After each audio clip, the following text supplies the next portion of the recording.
Thanks so much for being with us here on Atlanta News First Plus. I just want to share with you some of the top stories that we're following, beginning with this case of a Cobb County man, a former pastor who's now charged with murder in a case from nearly 50 years ago. So he's accused of killing a little girl in Pennsylvania in the 1970s. Detectives saying that they believe that this man, who's now 83 years old, by the name of Zanstra, was killed 8-year-old Gretchen Harrington in 1975 in Delaware County, Pennsylvania. She actually went missing on August 15th of that year while she was walking to Bible camp. According to prosecutors there, Zanstra, who was a pastor at the time, actually confessed last week. They say that he admitted to asking the little girl to actually take off her clothes. When she refused, according to authorities, he beat her to death, dumping her remains in a state park. Really horrific story. This case actually went cold for decades. Again, the initial incident, or the girl going missing in 1975, and that's when he is alleged to have killed her. But it went cold for decades, and then in 2017, investigators got some new information in the case. We spoke with a man who just lives a couple doors down from Zanstra, and he told us he would see him nearly every day. Let's listen. He's just crouched over, walking with his cane. You know, he looked sad. He looked sad and kind of miserable. I would always think that, like, there's something wrong, like depressed or sad or never smiling. So we have been reaching out to Zanstra's family members to see if they have any comment on the arrest. So far, we have not made contact with anyone. We did check jail records. At this time, no attorney listed for him, but this is a story very much on our radar. We're going to continue to follow as well.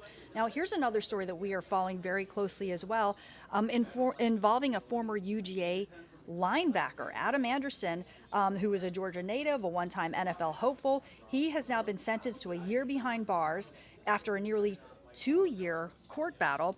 So a grand jury indicted Anderson for rape last April, but his charge was actually reduced from felony rape to misdemeanor sexual battery after a plea deal, court documents show. So now he is going to serve his time at the Athens Clark County Jail.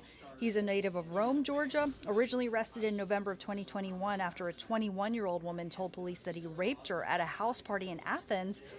And then a second woman said that he sexually assaulted her in October of 2020 in Oconee County.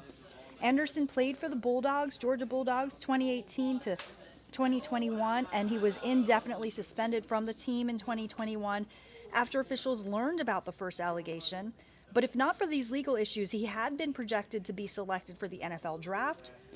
And, you know, these issues popped up in the midst of the Bulldogs' 2021 season, when the Bulldogs would go on to win their first of 2 straight national championships. So the big story, one of our top stories on AtlantaNewsFirst.com. We encourage you to check out our website, download our free mobile news app if you want to stay up to date with all the latest headlines from around our area. Also want to let you know that we continue following the latest out of Clarkston. You know, we've been talking a lot about this. The controversy in that city as it grapples with a shrinking police department. So a group of residents is planning to attend tonight's city council work session to demand some change. Atlanta News First reporter Bridget Spencer is at Clarkston City Hall with a look at what to expect at tonight's meeting. A group of Clarkston residents plan to show up at tonight's City Council work session, all wearing red, signaling to the mayor and City Council that they are demanding change immediately. The Clarkston Police Department is fully staffed at 21 officers, but it is expected to dwindle down to just 8 by the end of the month. Now, that's due to many factors, including pay, which is on the agenda tonight. But residents say the police shortage is just a symptom of a bigger problem. And as reported by our news partners at Decatur-ish, the finance director warned the mayor and council of possible financial mismanagement by the city manager. So that's another issue that residents are concerned about, and it's led to a lot of mistrust in the city. I think things are not going well in Clarkston. I think we have issues, and I think we have a city council and a mayor that are currently dodging those issues in their own best interests. And Brian Medford, that resident, he says the lack of communication and lack of transparency has led to this issue. He says there may be some fireworks at tonight's work session due to all the frustrations that residents do have. In Clarkston, Bridget Spencer, Atlanta News First. Thanks to Bridget for that report. Also want to let you know about this really disturbing story that we've been following as well. Hate rearing its ugly head south of Atlanta in a city still reeling from tragedy. Hampton police now saying more than 250 flyers with racist and anti-Semitic messages were tossed in a neighborhood. This happened at the Colonnade at Hampton subdivision early Sunday morning, and one of the flyers actually mentioned the mass shooting that happened last weekend, earlier this month, I should say, and it highlighted that the victims were white and the shooter was black. Or that, people feel the need to kind of, use such a tragic incident to kind of capitalize off of your hurt and your feelings. And I knew right away that this had to do with the tragedy last week, and I knew they were trying to rile people up, and it just scared me. It shook me to the core. Well, neighbors say surveillance video was able to catch the plate number of the car. Hampton police and the FBI are investigating. The city sharing a statement just condemning the act of hate. The city manager saying that those responsible are in no way a representation of the city, the citizens, or the values of Hampton. Okay, let's turn now to a look at the forecast. Meteorologist Courtney Jacobazzi is taking a look at it.